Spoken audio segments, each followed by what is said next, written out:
കർത്താവിൻ്റെ അതിവിശുദ്ധ നാമം വാഴ്ത്തപ്പെടുമാറാകട്ടെ.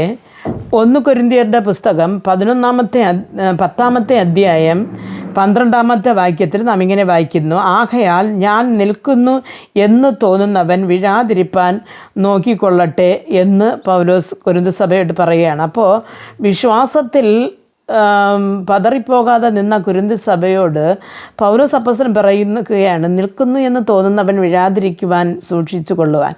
പ്രിയ ദൈവമക്കളെ, നമുക്കുടെ ജീവിതത്തിൽ യൗവനത്തിൻ്റെ ആ ഒരു മിടുക്കുള്ള കാലത്ത് എന്തും ചെയ്യാം എന്നുള്ള ഒരു സമയത്ത് നമുക്ക് വീഴ്ത്താൻ ആരും കാണത്തില്ലെന്ന് വിചാരിച്ച് നിൽക്കുന്നവരുണ്ട്.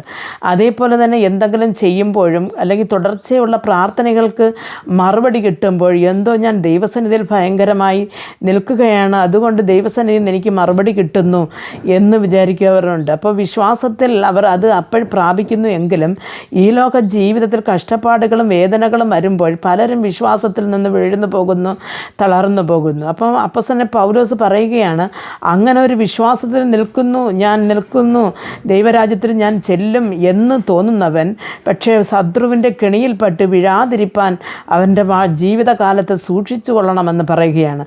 ആയതുകൊണ്ട് നമ്മുടെ ജീവിതം ക്രിസ്തുവിൽ നാം ഇന്ന് നിൽക്കുന്നു എന്ന് നമുക്ക് തോന്നുകയാണെങ്കിൽ നിർബന്ധമായിട്ട് നമ്മളെ പൈശാചികനോ ലോക ഇൻപങ്ങളോ നമ്മളെ വീഴ്ത്താതെ വണ്ണം സൂക്ഷിച്ചു കൊള്ളുവാൻ കൃപ ദൈവം നൽകട്ടെ എന്ന് പ്രാർത്ഥിക്കാം.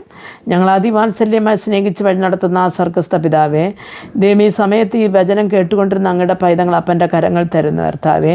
അല്പവിശ്വാസം ഇവർക്കുണ്ടെങ്കിൽ കർത്താവെ, നിൽക്കുന്നു, ഞാൻ ദൈവസന്നിധിയിൽ നിൽക്കുന്നു എന്ന് തോന്നുന്നുണ്ടെങ്കിൽ കർത്താവെ, ഏതൊരു കാരണവസ്ഥാലും ജീവിത സാഹചര്യങ്ങൾ കൊണ്ടോ ഇവർ വീഴുന്നു പോകാതിരിപ്പാൻ നിൻ്റെ കൃപ കൊണ്ട് സൂക്ഷിക്കണമേ എന്ന് പ്രാർത്ഥിക്കുന്നു.